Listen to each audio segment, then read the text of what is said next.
Mi invitado es sin duda uno de los mejores historiadores jóvenes de nuestro país. Su libro, El PC y el PSOE en la transición, ha sido una de las lecturas que más he gozado este año. Hablaré con él de la política en la transición para entender la política en nuestro presente. En otra vuelta de tuerca, Juan Andrade Blanco.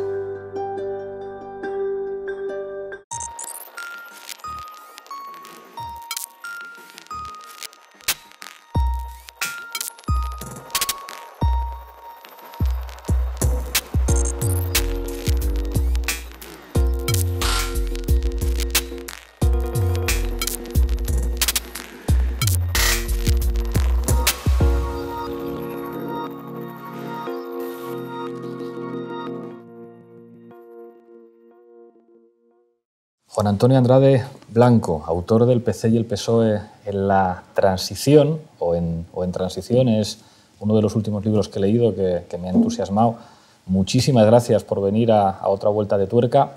La primera pregunta que te hago es una reflexión del maestro Fontana, que elogia en la introducción a tu libro, atreverte con algo que es intocable. Hablar de la transición es una cosa que sale muy cara en este momento. ¿Por qué es algo tan difícil, tan polémico? ¿Por qué se ofenden tantos a algunos de los protagonistas de la transición cuando se analiza desde una perspectiva crítica ese periodo? Pues yo creo que por dos razones, básicamente. O sea, la primera de ellas es porque la transición es una historia del presente, ¿no? En el sentido de que se corresponde con el periodo vivido por buena parte de la generación que todavía sigue muy activa en la vida pública. Y por tanto es una generación que cuando ha escrito sobre el proceso a veces ha confundido la historia del proceso con su propia biografía personal y ha tendido a atribuir a este proceso pues una bondad o una maldad, generalmente una bondad proporcional al ascenso social y profesional que vivió durante entonces. De tal forma que esta parte de la generación de la transición, porque hay visiones muy distintas de la transición a cargo de estas generaciones, considera que cuando se cuestiona la transición se está cuestionando su propia biografía personal. Por otra parte también, la transición yo creo que ha operado como el mito fundacional de nuestro actual sistema político, sobre el que se ha levantado y se ha fortalecido la identidad nacional. O sea, yo creo que hasta la transición española este país no tenía un acontecimiento identitario que suscitara una identificación amplia de la ciudadanía. Yo creo que en los 80, más que la propia transición, conscientes de este déficit histórico, se intenta fortalecer esta identidad nacional sobre la base simbólica de una identificación colectiva de los ciudadanos con ese momento fundacional del actual sistema político. Yo creo que hacía falta construir un relato que devolviera la autoestima a los españoles, planteándoles que se trataba de un gran pueblo que gracias a la reconciliación nacional y a la moderación recuperó sus propias libertades y se integró en la panacea europea. Leyendo el libro tengo la impresión de que a ti lo que te interesa básicamente es el PC y que en todo caso el PSOE en este libro es un instrumento que te sirve para contrastar un periodo histórico muy particular para el Partido Comunista de España, en el que se plantea claramente una opción de poder y que al mismo tiempo es un periodo muy breve de tiempo en el que asistimos a un PC que es el campeón de la lucha antifascista, el partido más organizado de la oposición democrática, a la prácticamente destrucción o incluso autodestrucción que se culmina en el año 82. ¿Por qué te interesa tanto ese periodo del Partido Comunista de España? A mí me preocupaba mucho ver cómo el PC, el partido más numeroso, influyente y mejor organizado en la lucha contra la dictadura, en apenas 5 años se inmola, ¿no? No nos mueve ningún espíritu de revancha y ningún odio. Hay que sepultar bajo 7 estadios de tierra el odio y el espíritu de revancha.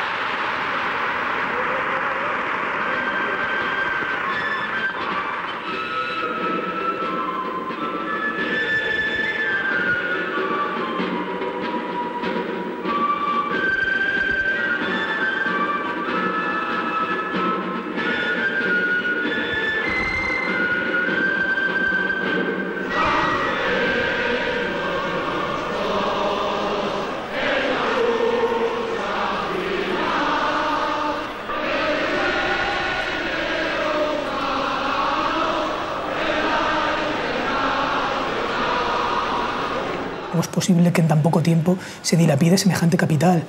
Y bueno, esa es una inquietud particular. Y la había comparado con el PSOE, me interesaba también porque lo que yo pretendía explicar, o bueno, más bien pretendía explicarme, cuando uno escribe un libro al final lo hace para explicarse cosas a sí mismo, es cómo es posible que estos dos partidos, ¿no?, que promovieron cambios ideológicos parecidos experimentaran sin embargo trayectorias no solo distintas ni inversas, ¿no?, como uno empieza siendo el más fuerte y termina en cierta medida derrotado, y el otro empieza siendo una fuerza secundaria, incluso marginal en la lucha contra la dictadura, y termina roto por dentro. Me interesa además en el caso del PC porque yo creo que es un momento de encrucijada del comunismo internacional. O sea, lo interesante de la transición, a mi modo de ver, es que este proceso de cambio político en España coincide con un cambio de ciclo internacional que desde el punto de vista económico viene marcado por lo que se ha dado en llamar, ¿no?, el paso del fordismo al posfordismo, la irrupción del neoliberalismo, y en el que se fragua la crisis de los partidos comunistas, más tarde sancionada luego ya con la caída de la Unión Soviética. Es decir, ese momento para mí es un momento clave en la historia de los partidos comunistas. Hay una cosa que tú señalas aquí y que es una constatación, yo creo que muy valiente. La dirección comunista llega a la conclusión de que una ruptura de principio por la vía del conflicto social directo era inviable, que la negociación era insalvable y que las movilizaciones ya no serían un instrumento de oposición para derribar al gobierno. Es decir, el PC, su dirección, constata que hay una correlación de fuerzas desfavorables, y a partir de ahí se construyen una serie de estrategias, que ahora hablaremos un poco de lo que implican esos cambios ideológicos que tú mismo dices que en realidad son una excusa. Es decir, en realidad lo importante en el PC y en el PSOE no es que se discuta sobre el significado del leninismo, sobre el significado del marxismo, es otra cosa. ¿Cuál es ese contexto que analizan los dirigentes del PC como condiciones de posibilidad de pintar algo políticamente en este país? Has hablado de correlación de fuerzas, ¿no? Vázquez de Montalbán hablaba de correlación de debilidades, ¿no? O sea, el PC constata, no sé si a mediados, a finales o incluso a principios de 1976, está por concretar esa fecha, que se ha producido esa correlación de debilidades, ¿no?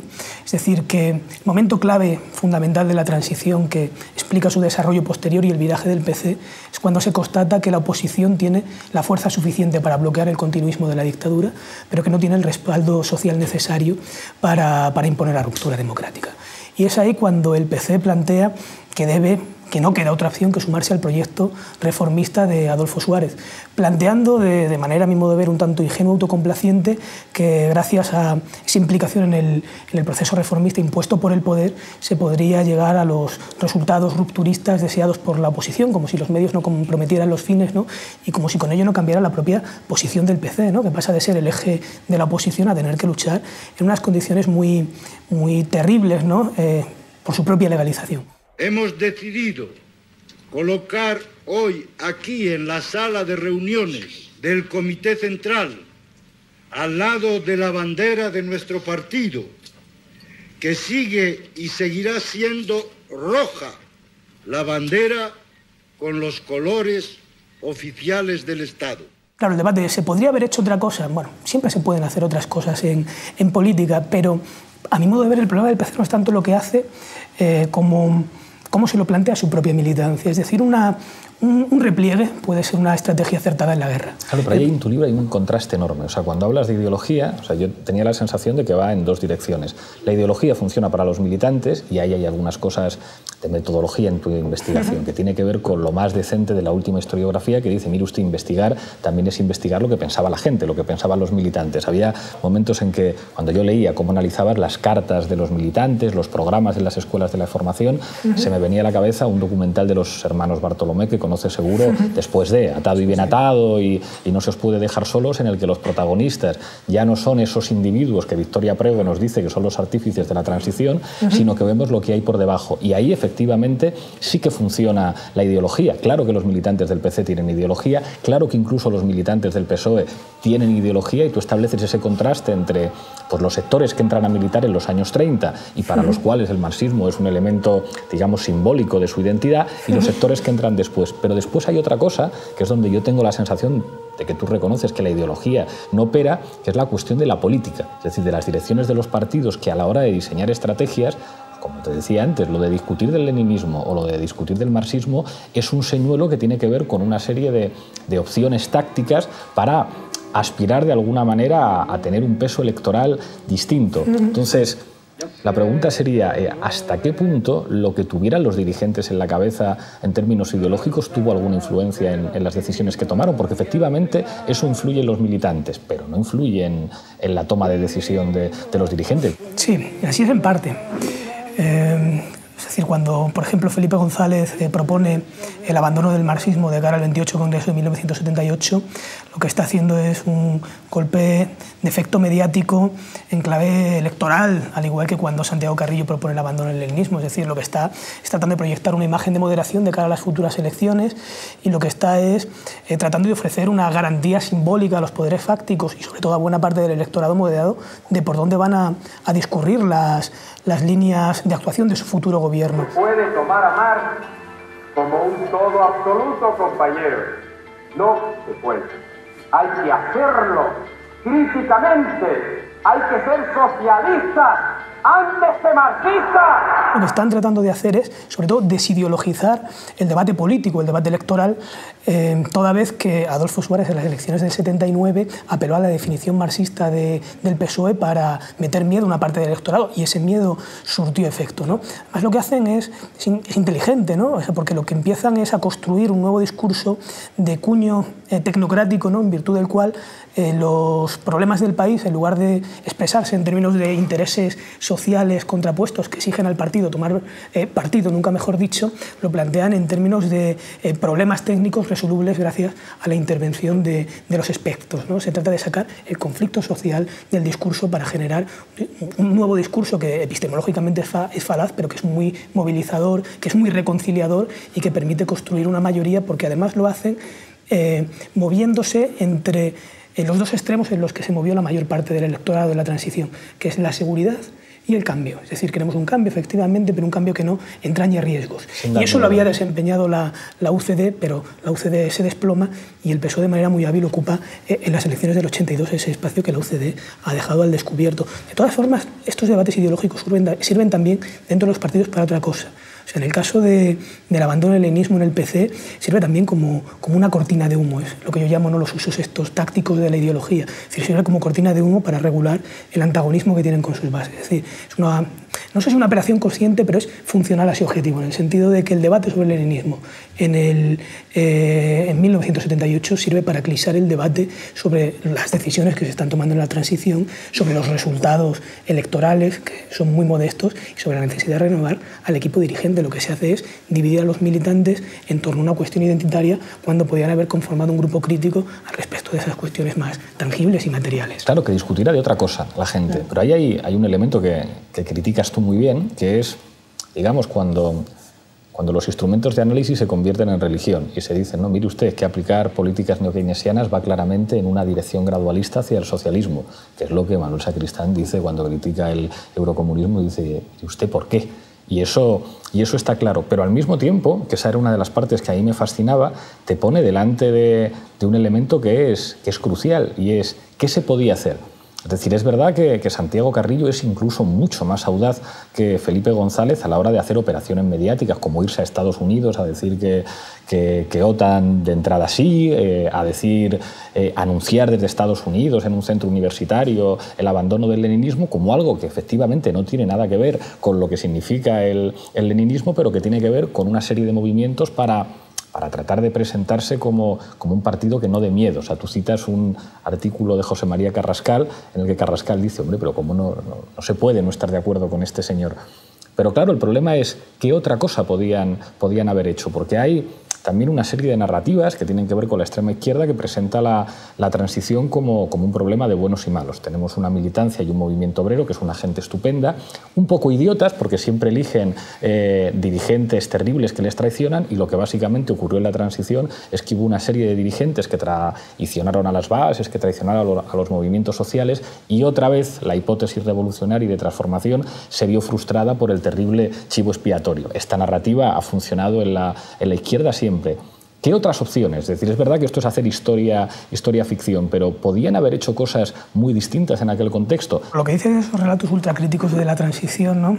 Ultracríticos de brocha gorda, es cierto, ¿no? O sea, viene a plantear que en España, o sea, no solo la ruptura democrática, sino prácticamente la revolución estaba al alcance de la mano, y fue la actitud traicionera de los dirigentes de la izquierda quien frustró esa posibilidad, ¿no? O sea, es cierto, ¿no?, que la correlación de fuerzas era muy adversas o de debilidades para el desarrollo de estos proyectos, y que el proceso estuvo en todo momento muy constreñido, ¿no?, por la presión internacional, por la amenaza golpista y por algo que a la izquierda le cuesta muchísimo trabajo reconocer, es decir, que es por el miedo, por la pasividad o por la conformidad de buena parte de la sociedad española con el curso que estaba siguiendo el proceso. Y a veces la inevitabilidad se convierte en la categoría explicativa de los procesos históricos, en el sentido de plantear, bueno, en la transición se hizo lo único que se podía hacer y por tanto se hizo de la mejor manera posible. A ver, fueron muchas las decisiones que se pudieron tomar, a pesar de que no todas las decisiones eran posibles. En cuanto al comunismo, yo creo que, visto así con perspectiva, se debatió entre dos polos, ¿no? Es decir, o aferrarse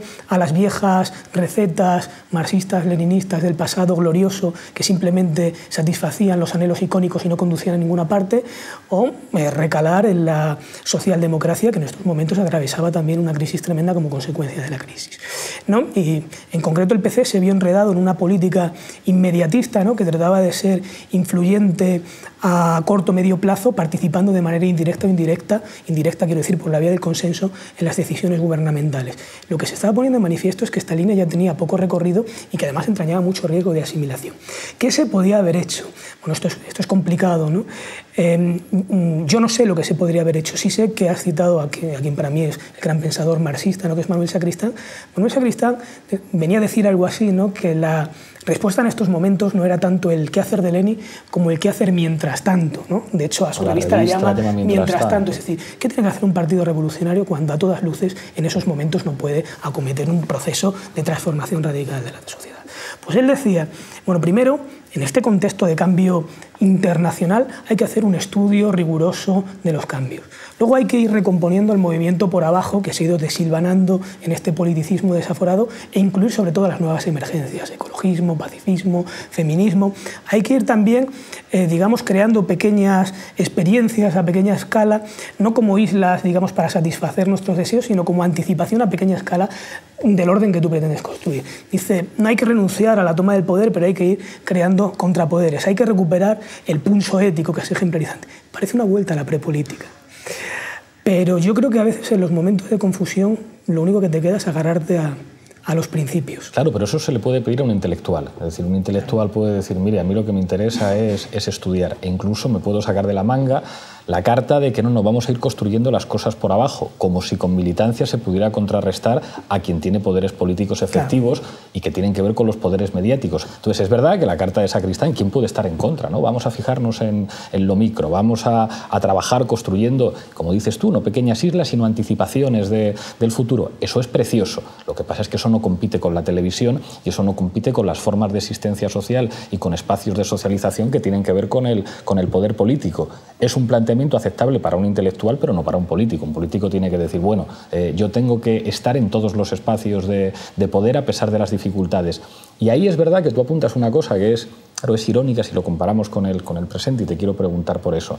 Es verdad que la base de sostenibilidad, tanto de los proyectos socialdemócratas como del eurocomunismo que se sacan de la manga los italianos y los franceses y que Carrillo encuentra como una cosa estupenda, tiene que ver con las políticas expansivas que se hacen desde el Estado.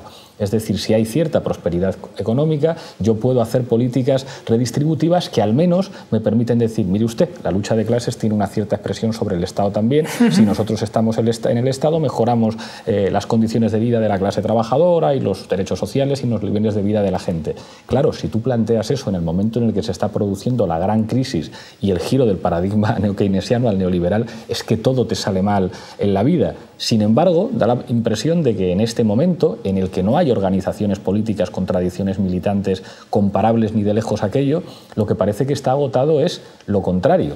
Es decir, que el momento en el que estamos viviendo ahora, esa estructura de oportunidad que se abre, plantea decir, no, es decir, defender en términos económicos que lo único viable es una suerte de vuelta a utilizar el Estado para que intervenga en la economía y proteger a la gente y apostar por políticas redistributivas, es algo que ya se está planteando como desafío político. Lo reconoce el Financial Times y desde hace años incluso economistas de origen liberal empiezan a decir se nos ha ido la mano con esto del poder de las finanzas.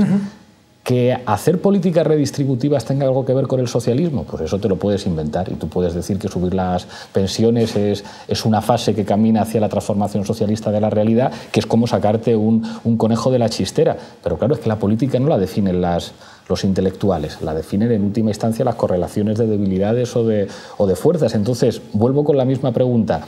Claro, la hipótesis de Sacristán no se la podían plantear Carrillo y mucho menos los del PSOE, de sí, está muy bien que ustedes estudien, pero yo tengo que intentar ganar las elecciones. Entonces, ¿qué otras cosas podían haber hecho? Hay algunas como muy evidentes, desde luego presentar a las elecciones a dirigentes que proceden de la guerra civil es un error y una arrogancia fatal, pero me interesa mucho discutir de ese periodo en relación al nuestro, porque es de nuevo una serie de momentos en los que todos los movimientos políticos actúan en un espacio en el que algunas cositas pueden cambiar. Y es fascinante ver esa partida que pierde claramente el PC, pero que al menos intenta jugarla con...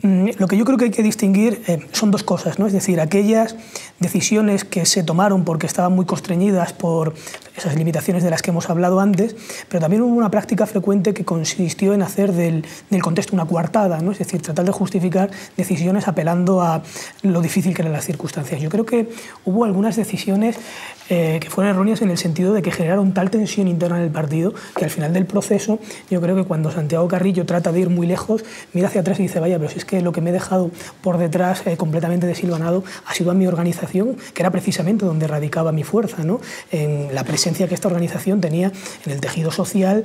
Y esto no es decir que las políticas de regate corto, digamos sin perspectivas, a veces también llevan a sacrificar todo aquello que a ti te sirve de retaguardia, ¿no? Por ese tacticismo, claro. Por el tacticismo y por otras muchas decisiones que se toman, ¿no? Como por ejemplo desmontar la estructura sectorial, ¿no? Que tan influente partido, claro, había sido para tener un anclaje en la sociedad.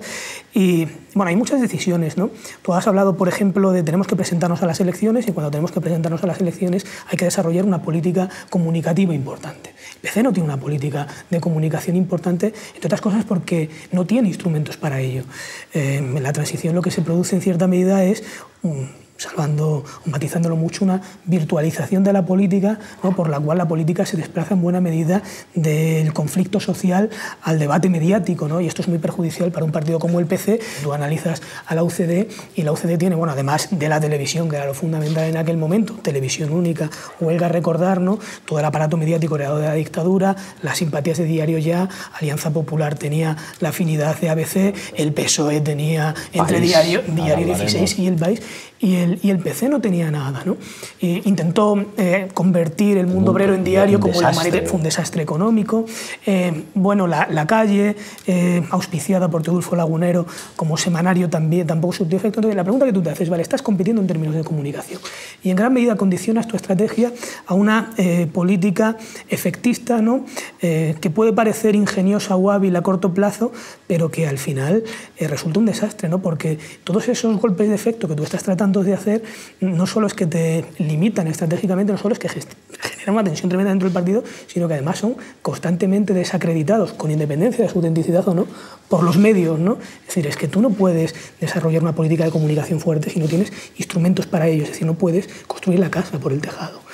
Que si se podían haber hecho otras cosas, pues algunas otras cosas se podían haber hecho, ¿no? Lo que está claro es que las cosas que se hicieron tuvieron unos resultados pues al final bastante duros, ¿no? para este partido, ¿no? Y la crisis orgánica que padece el PC es tremenda, ¿no? Esa implosión completa.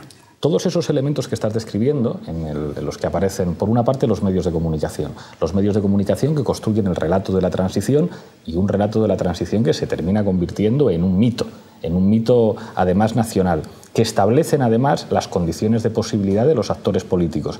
No es solamente que Felipe González sea más joven y más guapo que Carrillo, que también. Es importante. No es solamente que no era difícil. Y no era difícil. No es solamente que tuviera el apoyo internacional de la socialdemocracia alemana y todas estas cosas.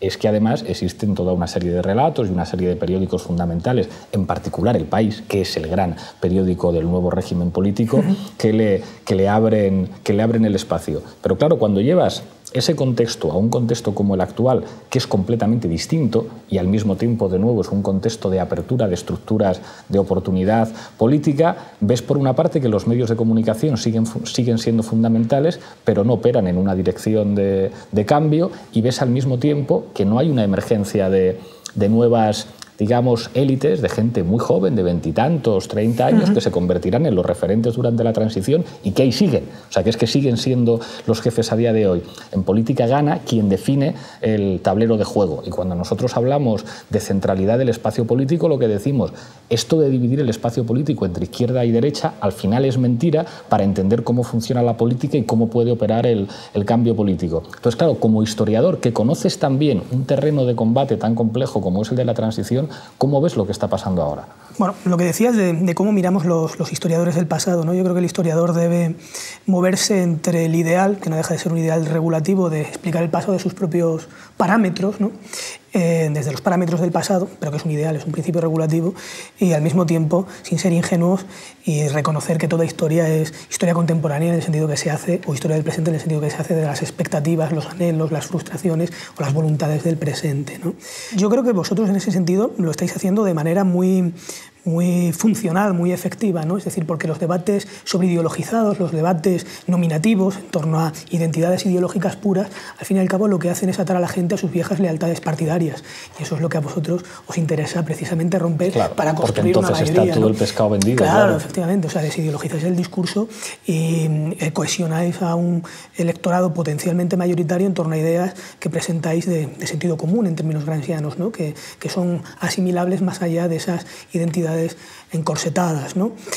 Bueno, esto es una operación interesante, que no deja de tener también sus riesgos. Creo que Alberto Garzón, que es un tipo muy inteligente también, os lo recordaba en el programa sobre populismos, ¿no? Es decir, utilizáis ahí una serie de nociones muy útiles, la noción de casta, ¿no?, que yo creo que es un concepto más movilizador que analítico, ¿no? O sea, como concepto analítico es, a mi modo de ver, bastante desajustado, sería más oportuno el concepto que utiliza Monereo de trama, pero tiene un efecto movilizador, claro, importante. Entonces, efectivamente, en política, las nociones analíticas no tienen que ser nociones de comunicación política movilizadoras, pero tiene que haber siempre una cierta correspondencia.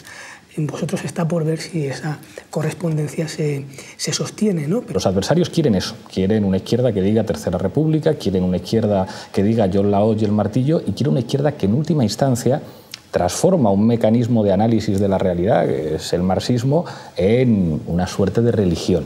Ha sido siempre muy difícil encontrar marxistas en el PC, y eso lo dices tú aquí. Después de que desaparece Sacristán, pues quedan sus discípulos y poquito más, y basta escucharles hablar a los dirigentes de ese partido, con excepciones muy notables, como el señor Manolo Monereo, que sin embargo es uno de los que ha entendido perfectamente no solamente a Gramsci, sino que lo que significa el pueblo y lo nacional popular y la construcción de identidades vinculadas a la transformación política. Entonces, claro, uno tiene la sensación de que precisamente lo que hace que el régimen no se mueva y que el régimen funcione es establecer los campos políticos como una cosa estable. Ustedes no se preocupen, señores del PC, que ustedes van a tener entre un 3 y un 8%, y mientras tengan ustedes entre un 3 y un 8%, ustedes son lo mejor que nos ha ocurrido a las élites. Sin embargo, cuando el campo político se abre, y una cosa son las categorías que sirven para la comunicación política, que cualquier actor que haga comunicación política las entiende, y otra cosa, pues claro que es evidente que la estructura de oportunidad se abre porque se produce una crisis cíclica del capitalismo que tiene que ver con el poder financiero y con la reducción de expectativas de las clases medias. Pero una cosa es el marxismo como método de análisis, y otra cosa es cómo interviene uno en un tablero político en el que hay un combate. La ideología es siempre un terreno de batalla en el que cualquiera que vaya siempre a ese campo de batalla con las mismas armas no es un político, es un idiota. Entonces, es verdad que que en el momento de la transición se ve, tanto en el PC como en el Partido Socialista, una serie de movimientos que al Partido Socialista se lo ponen muy fácil y en el caso del Partido Comunista pues se lo ponen muy difícil, pero que hay sectores que están intentando. Y yo estoy de acuerdo en que, vamos, lo de romper la sectorialización del partido, perder la capacidad de movilización en la calle, pensar que simplemente jugando a la política de las reuniones y las cenas con Adolfo Suárez se puede conseguir lo que no consigas con las huelgas. Eso es evidente, pero al mismo tiempo cualquiera que haga política tiene que asumir que si el terreno ideológico va contra ti, que si fuera de Cataluña toda la propaganda que durante años ha construido el franquismo hace que hay cosas que dan miedo y que no funcionan. Si tú quieres hacer política, tú tienes que moverte en ese terreno. Y yo creo que nosotros estamos en un momento así, en este momento, un momento leninista. O sea, leninista en el sentido del momento de la audacia y donde palabras como casta se acercan muchísimo más a la hora de entender que pues bueno, que son últimamente las clases sociales las que determinan los intereses, que quien dice a mí no me muevas de mi bandera y de mi tercera república, y cualquiera que diga que no es republicano es un traidor a la izquierda. Es decir, al poder le interesa extraordinariamente que la izquierda quede recluida en sus propios rituales, ¿no? Es decir, que los militantes de la izquierda anden agarrados al palo de la bandera para que no se los lleve el viento de la historia, ¿no? Y efectivamente, y que queden también constreñidos en sus jergas corporativas, y frente a eso lo que hay que hacer es pedagogía popular. Yo creo que eso lo hacía muy bien Julián Guita. Lo que pasa es que en un tiempo histórico en el que eso no dio mucho de sí. Que no aceptamos que la competitividad y el mercado sean los que rijan los destinos de las sociedades. Que entendemos que hay una Declaración Universal de Derechos Humanos que tiene que cumplirse y que eso significa sociedad de pleno empleo, donde el hombre y la mujer sean exactamente iguales, donde no haya marginados y que costará mucho tiempo y mucho sacrificio, pero es hermoso luchar, incluso morir por eso, porque morir tenemos que morir, muramos por lo menos luchando por un ideal noble y no consumiéndonos como un brasero. Se me tomaban por loco cuando decía lo del sorpaso, si es que se equivocó por... El sorpaso lo sabía, se equivocó por 10 años. Eso es. Se equivocó por 10 años, ¿no? Pero bueno, los tiempos en política son importantes. Muchas veces la identidad de los partidos políticos radica más en estos rituales, en estos iconos, que en las propuestas de acción, ¿no? Y es ahí donde se ahogan, efectivamente, en la jerga corporativa y en la retórica. En España no había un nivel de intelectuales equivalente al de Italia o equivalente al de Gran Bretaña. Que esto es inevitable recordar a Perry Anderson. A Perry Anderson, cuando habla de las tradiciones intelectuales, que en Italia son espectaculares en la medida en que tienen una vinculación política precisa, y en el Reino Unido quizá no tanto, no existen movimientos políticos tan importantes como en Italia o en España, pero sí hay una tradición intelectual de marxistas y pensadores críticos muy interesante.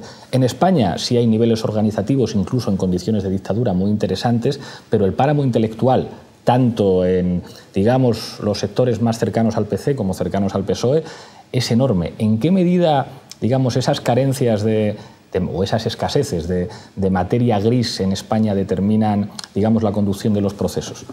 Es verdad, ¿no?, que se da dentro del movimiento obrero, no solo del PC o también del PSOE históricamente, ese vacío de intelectualidad, entre otras cosas porque los intelectuales en los años 30, ¿no?, en los años 20, los años 30, a diferencia de lo que sucede, por ejemplo, en Alemania, que están en el Partido Socialdemócrata, en España están, sin embargo, en la izquierda liberal, ¿no?, en la izquierda republicana, ¿no? Es decir, el PSOE en España no tiene un Kautsky, no tiene un Liebknecht, no son marxistas, no son, ¿no? Es cierto que existe ese, yo lo llamaría páramo, más bien vacío, pero también es cierto que a lo largo de los años 60 y 70 los partidos de la izquierda, sobre todo el PACE, se intelectualizan. Pongo esto de se intelectualiza entre comillas. Pero tú mismo explicas que no pintan nada en la dirección. A ver, no pintan nada en la dirección porque la dirección se cree autosuficiente desde el punto de vista ideológico. Esto también es una cosa que ves. O sea, los intelectuales valen en el PC para firmar manifiestos. Claro, y para trabajar en la alianza de la cultura y el trabajo. Claro, la alianza de la cultura, ¿no? Y para proyectarlos como, digamos, un reclamo mediático. Pero no sirven para diseñar la línea política, porque para eso estoy yo, que me creo mucho mejor que ellos porque además no he pasado por la universidad, pero sé de la universidad de la vida, ¿no? Eso tiene que ver un poco con la personalidad también, no con la personalidad, sino con la cultura política de una generación. que es la que lleva vinculada a la guerra civil, ¿no? Y a los jóvenes de la JSU. Los jóvenes de la JSU, ¿no? Que además también se ha curtido los años de plomo del estalinismo en el exilio. Claro. Hay que hacer ahí, digamos, mucha prosopografía, ¿no? de la forma de pensar en el PC, ¿no? Pero sí es cierto que en buena medida se intelectualizan, y el PC es el partido por excelencia de la intelectualidad democrática, ¿no? Y la entrada de intelectuales en el PC es en buena medida masiva, tiene que ver con los cambios en la composición sociológica de los estudiantes, que vienen de una universidad ya relativamente masificada o más abierta de lo que había sido anteriormente, tiene que ver con el revulsivo que para muchos de ellos representaba la lucha contra la dictadura, tiene que ver con las tendencias científicas y culturales del momento, tiene que ver con esa política de captación y encuadramiento que diseña el PC, ¿no? Para organizar a los intelectuales en sus lugares, perdón, a los militantes en sus lugares de trabajo, ¿no? Lo que le sucede al PC, en el caso de los intelectuales, que le sucede también en otros casos, es una contradicción que le atenaza, en el sentido de que no es capaz de rentabilizar de puertas adentro los avances que consigue de puertas afuera. Es decir, de puertas afuera es en buena medida el partido de la intelectualidad democrática, pero no incorpora la labor de los intelectuales a su elaboración programática y al diseño de su línea política, por esas razones que remiten a la cultura política. Lo que hay en la transición luego es una crisis brutal de los intelectuales en el PC, que se manifiesta en que muchos se van a sus casas y otros, aunque en formas menos masivas y más laxas de compromiso, terminan también en el Partido Socialista. Tenía Manuel Castel en el ámbito de la sociología, en el ámbito de la psiquiatría Carlos Castilla del Pino, en el ámbito de la teoría estética a Roman Guber, en el ámbito de la pintura a Tapies. O sea, es que lo que tenía era impresionante, ¿no? Pero no tiene que ver con el diseño estratégico de la línea del partido, a diferencia de en el PSOE, donde tú explicas muy bien esa transición que hace que los Marabal y los Paramio se conviertan en las cabezas del Partido Socialista. A los dos les he tratado, Marabal fue mi profe, son dos tipos con una capacidad enorme, pero vamos, yo creo que no fueron marxistas nunca, o a lo mejor lo fueron en una parte, digamos, como muy muy colateral, ¿no? Muy, exactamente, y muy juvenil. Y sin embargo, sí son determinantes a la hora de desarrollar un proyecto que inicialmente empiezan a llamar socialdemocracia para tomar distancia incluso con el socialismo de los socialistas franceses, que se llaman a sí mismos socialistas y no socialdemócratas. Y en el caso del PC es enormemente difícil leer fuentes que digan, bueno, hay aquí, o sea, habría otro nombre que mencionar, que es Manolo Vázquez Montalbán, que es otra de las grandes cabezas, pero me da la impresión de que tienen muy poco que ver en el... Pues bueno, es decir, en el diseño de una estrategia de partido. Siempre se habla de los cabezas de Chorlitos, Claudini y Semprún, que quedan fuera y que, digamos, sus trayectorias posteriores no son ni mucho menos edificantes, pero que de alguna manera pues, lo que dejan es lo que 10 años después la dirección del partido empieza como torpemente quizá, porque siempre está ese tacticismo que seguramente tiene que ver también con la personalidad de Santiago Carrillo, con un tacticismo que digamos que toma mucha distancia de lo que es un proyecto de país, de un planteamiento de país por parte del partido. Y Carrillo aún así era bueno, yo tuve la oportunidad de hacerle una de las últimas entrevistas antes de que muriera y dices, bueno, o sea, ya quisieran los que han llegado después estar al nivel de este tipo, pero como que contrasta que al final el Partido Socialista tiene un proyecto de país que tiene que ver con la OTAN, que tiene que ver con la entrada en la Unión Europea, que tiene que ver con el desarrollo de políticas neoliberales, con la cultura del pelotazo, con todo lo que se quiera, pero tiene un proyecto de país. Lo que de alguna manera es el elemento constituyente del régimen político del 78 es el PSOE. Y si precisamente ahora se habla de una crisis de eso, es porque quien está en riesgo de desaparecer o de dejar de seguir siendo uno de los partidos dinásticos es el Partido Socialista. Por eso me parece tan importante, o sea, como irnos 35 años atrás a discutir de un periodo histórico que se cerró. Yo no tengo tan claro la cuestión del excedente utópico, ¿no? Si el excedente utópico es algo que sirve para explicar lo que ocurre ahora o para tratar de cerrar cosas que quedaran abiertas, o si por el contrario el excedente utópico es lo que nos permite decir no, ahora otra vez la partida está abierta para jugar a la política, que era imposible jugar a la política en este país en los últimos 30 años. También es muy importante ver por qué se van muchos intelectuales, o más que intelectuales, muchos profesionales del PC, ¿no? Y es que porque, claro, los resultados electorales del partido no permiten canalizar el potencial, digamos, técnico-profesional que ellos tenían, ¿no? Es decir, entonces se van no hay que dar una explicación moralizante, ¿no? Sino que se van al PSOE porque es ahí donde ellos pueden hacer política, que es para lo que se han formado, ¿no? Han estado haciendo política en la oposición, ahora ya en la democracia lo que quieren es hacer gestión institucional en un sentido fuerte para cambiar el país, ¿no? Entonces, obviamente, ese instrumento del PC está agotado y el instrumento pasa a ser el PSOE, ¿no? Más allá de que puedas luego aplicar categorías moralizantes que yo creo que hay que dejar un poco de lado. En cuanto al PSOE, lo que dices hoy, yo no sé, quizá porque ando preso de lo que sucedió en los años 70, ¿no? Como historiador, pero a mí el PSOE me parece un ave fénix. Es un partido que tiene mucha facilidad para resurgir de sus propias cenizas. Como un Terminator, ¿no? Eso es, ¿no? Entonces cuídate de esos revivals, ¿no? de esos resurgimientos, porque el PSOE no ha dejado de ser un partido con proyecto nacional, como bien apuntas, y vuelvo a lo mismo, ese partido que en los momentos de cambio, en los momentos de zozobra, en los momentos donde ni una cosa ni otra, quien puede conjugar esa satisfacción de los temores, por una parte, que podríais representar vosotros, y ese impulso de cambio que al mismo tiempo también representáis vosotros, podría ser quizá mutatis mutandi, no lo sé, podría serlo, ¿no? Yo no daría por difunto, a pesar de que el desplome es evidente, ¿no? De hecho, sería lo normal. Es decir, yo creo que todavía hay sectores vinculados al poder de verdad que tienen clarísimo cuál es su oferta. O sea, nosotros hablábamos el otro día, dices, bueno, simplemente se ha anunciado que tiene que elegir el Parlamento griego al presidente y ya las bolsas empiezan a caer porque puede haber elecciones generales en Grecia en el mes de enero. Y nos decían los compañeros de Syriza, esto es una señal para vosotros también. Lo lógico es que los más fuertes siempre ganen. Pero es verdad que se abre una oportunidad en la que al menos hay batalla, en la que al menos dices, bueno, vamos a ver qué es lo que ocurre ahí. Tú explicas aquí algo que es fascinante, que es la desesperación de los líderes políticos cuando ven que los medios de comunicación convencionales influyen mucho más en la configuración de las mentalidades, no solamente de sus bases sociales, sino de su militancia, que la propia línea del partido. Y digamos que ahí los medios de comunicación sí que operan en una clara dirección de, bueno, pues cómo se producirá esa transformación del franquismo a otra cosa distinta, que seguramente pues, deja insatisfechos a los que aspiraban a algo más democrático, que se pareciera un poco más a lo de Europa. No hablamos ya de hacer la revolución, pero de que digamos que hay unos actores que funcionan de manera, no sé si la palabra armónica es muy agresiva, pero que funcionan en una dirección muy concreta. Y sin embargo eso ahora ya no está tan claro. Es decir, no está tan claro quién tiene un proyecto de país entre los actores políticos que tienen algún tipo de apoyo en el establishment, y al mismo tiempo los medios de comunicación siguen funcionando de manera enormemente contradictoria. Cuando vas leyendo tu libro dices, claro, es que el PC no tenía ninguna posibilidad, ninguna. Y sin embargo, en este momento, en el que además el ciclo económico es al contrario, es decir, es el momento de cuestionamiento de las políticas neoliberales, bueno, da la impresión de que al menos puede salir al terreno de juego a jugar, que luego lo normal es que siempre ganen los fuertes, pero como que hay alguna posibilidad de tirar a puerta.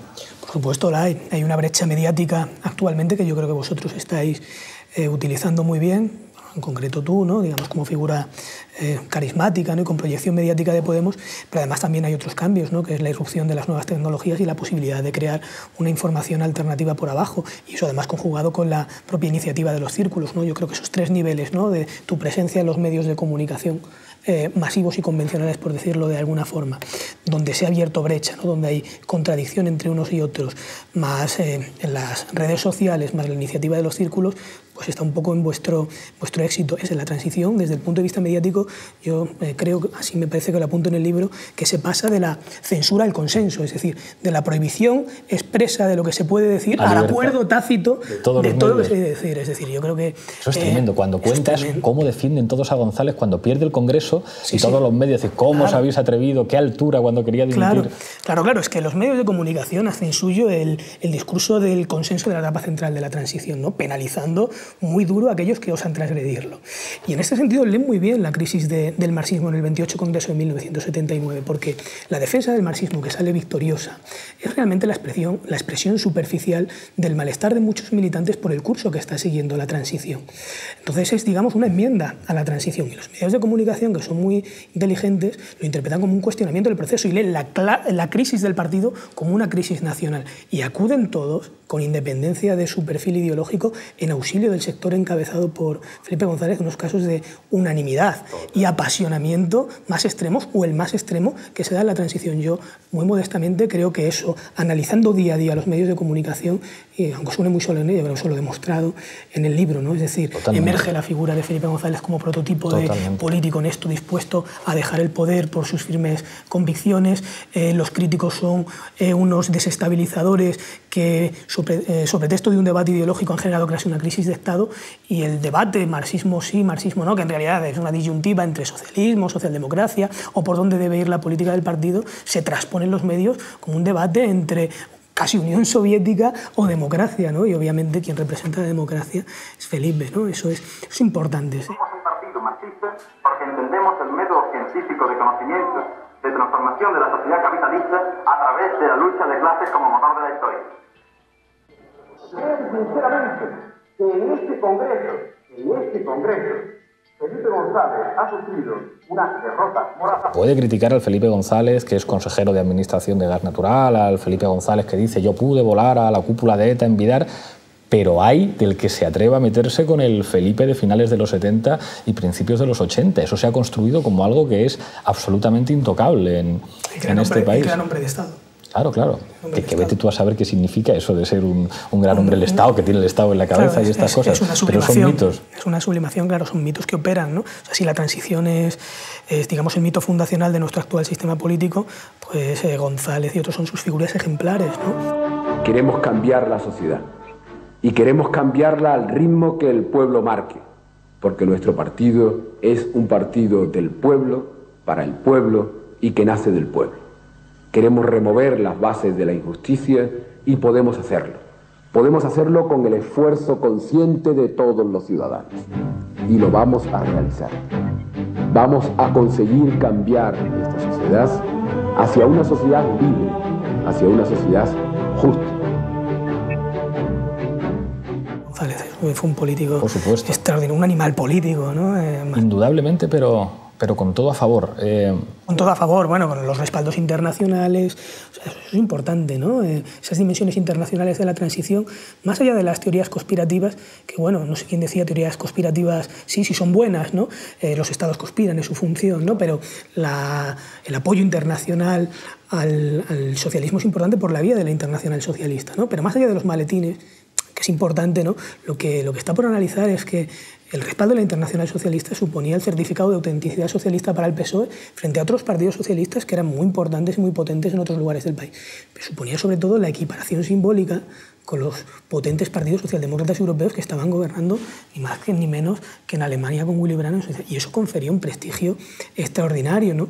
Y más allá de la financiación, que es importante, yo en algunos aspectos la he cuantificado en lo que a las políticas de formación se refiere, también la presión que las cancillerías socialdemócratas hicieron para que el PSOE tuviera un trato de favor en los primeros momentos del cambio político, ¿no? Bueno, hay que recordar que en 1976, en diciembre de 1976, el PSOE está celebrando en pleno centro de Madrid su 27 Congreso con estas figuras internacionales, cuando el PC tiene a buena parte de su dirección y sobre todo sus militantes todavía en la cárcel, ¿no? Las grandes estrellas internacionales del Congreso son el viejo socialista italiano Pietro Nenni, el francés François Mitterrand, el chileno Carlos Altamirano, el inglés Michael Foot y, sobre todo, el sueco Olof Palme y el alemán Willy Brandt, presidente de la Internacional Socialista y Premio Nobel de la Paz. En una carrera política donde es probable que llegue antes a la meta el que antes sale, pues el PSOE ya le llevaba mucha distancia a otros, ¿no? Se intervienen muchos factores. Yo creo que lo importante de la transición es, en lugar de explicarlo de manera unicausal o moralizante, ¿no? Es interpretarlo como creo que debe interpretarse la historia, ¿no? Como una confrontación de proyectos, como un conflicto de intereses donde algunos agentes logran imponer sus objetivos y en otras ocasiones se llegan a síntesis o transacciones, ¿no? Y donde es muy importante, esto sucede en historia, donde sobre todo es muy importante la diacronía, ¿no? Es decir, yo creo que los politólogos, ¿no? Que está muy bien, a veces lo que hacéis bien, ¿no? Es una foto fija, ¿no? Pero yo creo que a veces las fotos fijas son deformantes. Lo que importa es la diacronía, cómo unos acontecimientos te obligan a tomar una serie de decisiones, claro, y ahí ¡paf!, se rompe el curso del proceso, ¿no? Entonces hay que verlo, porque si no, parece que todo está, digamos, genéticamente determinado desde los orígenes, ¿no? Que atendiendo a las variables que se dan inicialmente, luego, obviamente, no pudo salir de otra manera, ¿no? Hay que ver el curso del proceso, ¿no? Esa diacronía, ese fluir, ¿no? Donde se van tomando decisiones.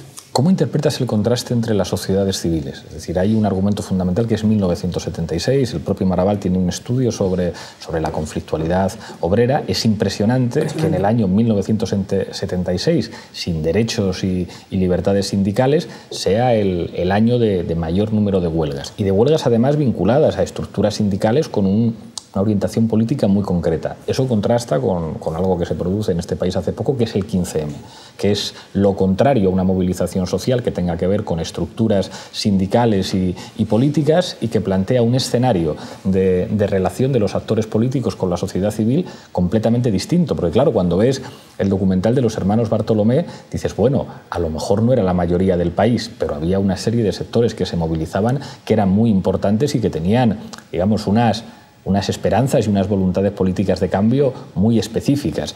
Y sin embargo, en el momento actual da la impresión de que la sociedad civil es una cosa completamente distinta. Y una de las críticas que nosotros hacíamos a la interpretación que los sectores más conservadores de la izquierda hacían del 15M, ¿no? Que era como con ofensa de yo llevo indignado 30 años, van a venir estos a enseñarme a mí lo que es la indignación, lo cual revelaba la frustración de quien ha dejado de ser un actor político.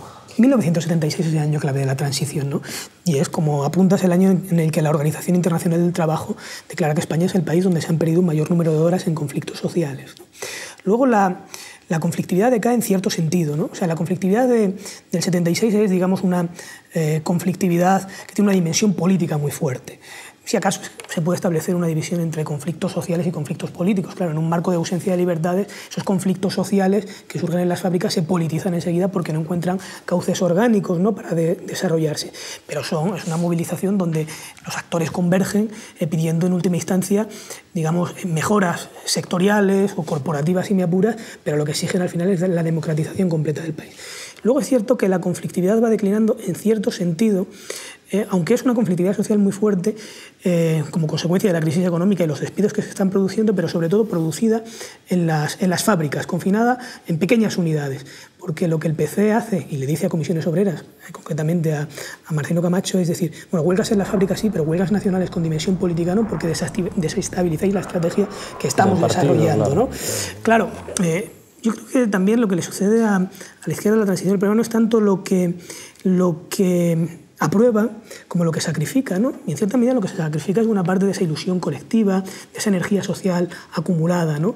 Y en eso las direcciones tienen algo de responsabilidad, porque la labor de las direcciones ejerce siempre, digamos, un aprendizaje político sobre sus bases. Es decir, de decirle a la gente la conquista de las libertades y de los derechos civiles será resultado de vuestra organización colectiva, autónoma y voluntaria, decirle que eso será resultado del consenso, pues hay un abismo, ¿no? Y por ese abismo se fueron muchas energías sociales, ¿no? Pero lo que apuntas del 15M es muy interesante porque es que, digamos, la movilización se expresa a través de cauces distintos a los tradicionales. El 15M fue tremendo, el 15M yo creo que vino a cambiarlo todo. El 15M tuvo un potencial tremendo porque yo creo que fue resultado de la convergencia al menos de dos cosas, ¿no? De esas pequeñas minorías de activistas que tenían mucha experiencia organizativa, pero eran muy poca cosa, y de la incorporación de toda una nueva generación de indignados que no tenían esa experiencia, pero que portaban una energía tremenda.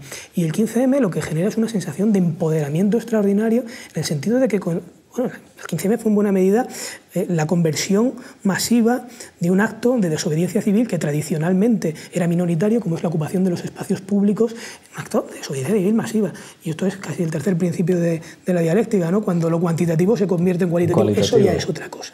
Claro, el poder no supo leer esto. No dijo, bueno, identificó el 15M con las acampadas.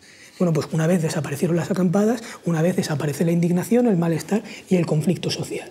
Pues no, digamos, ese malestar, ese conflicto social se expresó en mareas, se expresó en paz, expresó el 22M, cuando ellos estaban rindiendo tributo a la figura de Suárez. Esa imagen, es decir, como todos los viejos dirigentes políticos de la transición, frente a un cadáver que, o sea, Suárez llevaba muerto ya muchos años, y lo que están diciendo, ¿qué es lo que significa Suárez? Significa consenso, significa acuerdo entre las grandes fuerzas. Están reivindicando el patrimonio. No sabían leer a Suárez, porque Suárez desarrolla una estrategia de neutralización de la oposición por la vía de la integración. Totalmente. Muy inteligente, ¿eh? La estrategia de Suárez es muy inteligente. Exactamente lo contrario que le pasa al régimen ahora, que claro, es como son incapaces de integrar ni una sola de las demandas. Silencio, parodia y criminalización. y 1,5 millones de personas en la calle, y es un problema de orden público. 1,5 millones de personas en la calle sin que estuviera el Partido Socialista, sin que estuvieran los principales sindicatos. Es decir, no había ningún vehículo para decir, vengan ustedes. Y lo reducen dentro. a un problema de orden público. Con Cifuentes. Y están rindiendo culto a Suárez, que hizo todo lo contrario de manera mucho más inteligente, ¿no? Muchísimas gracias. Te entrego la taza de la tuerca. Tienes que mirar a esa cámara y brindar por lo que tú quieras. Pues brindo por los de abajo, por las de abajo, por la gente humilde, para que se apropien de la historia. Muchísimas gracias, Juan. Gracias de veras.